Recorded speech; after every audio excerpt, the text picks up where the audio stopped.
Good morning po sa bawat isa po sa atin at ito po'y aking pong patuloy na binibigyan diin ng aking pong paglapit sa ating Diyos na buhay. Anumang araw po, kahapon medyo hindi ako nakapag-upload pero ganun pa man po, papasalamat ako na kung saan po ay nakapagbigay ako papuri sa Diyos pamagitan po ng amin pong lakad at salamat sa Panginoon sa patuloy na gabay po niya.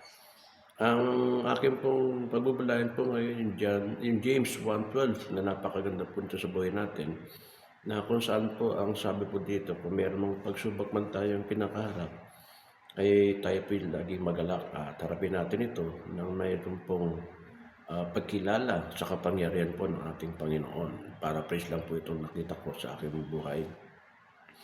Na kung saan po totoo po yun eh. May mga pressure po talagang tayong mararanasan pagdating po ng mga pagsubok, problema. Normal naman po na minsan mag-isip po tayo, minsan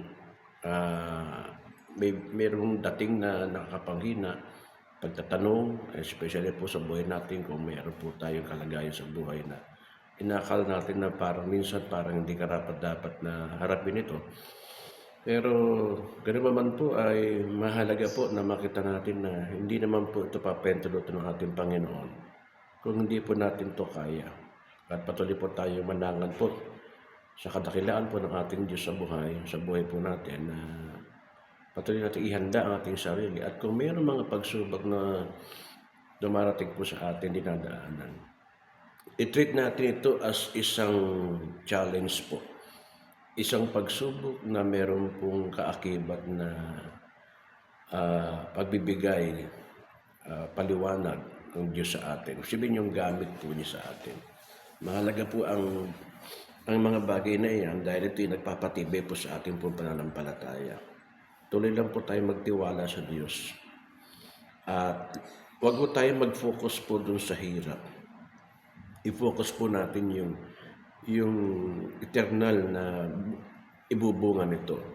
Kasi ang totoo po naman talaga, wala naman pong tao na mabubuhay ng normal na wala pong nararamdamang hirap o hindi nasasaktan o wala naman tao na 24 hours po ay masaya, no? In a way na gusto niya.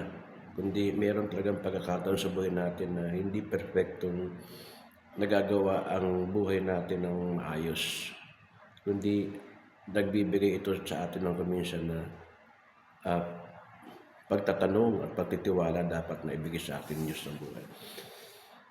Ang buhay po natin ay sadyang merong kahirapan sapagkat narito pa rin tayo sa mundong ibabaw na kung saan po ay hinatulan na po ng Diyos ang mundo ito para po ito ay mabago, nagkaroon ng pagbabago. Kaya naman, i-focus natin ang ating kaisipan, puso sa biyaya at tulong ng Panginoon na magagawa po niya in times of troubles, yung mga difficulties na kinakarap po natin. Pero hindi naman po araw-araw ganun eh. Mayroon mga pagkakataon lamang na pinaparana sa atin ito para mapatibay po natin yung pagtitiwala po natin sa ating Diyos. At kumbaga sabi nga nila parang pagkain po natin yan sa labanan na nagiging challenge po iyan.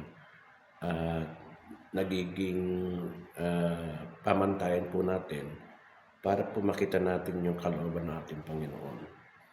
Kaya patuloy po tayo magtiwala sa Diyos, patuloy lang po tayo magkaroon ng paninilay-nilay kayong salita. At mahalaga po na makita po natin na meron po tayong tatanggaping reward pagdating po ng araw pag nagtagumpay po tayo rito.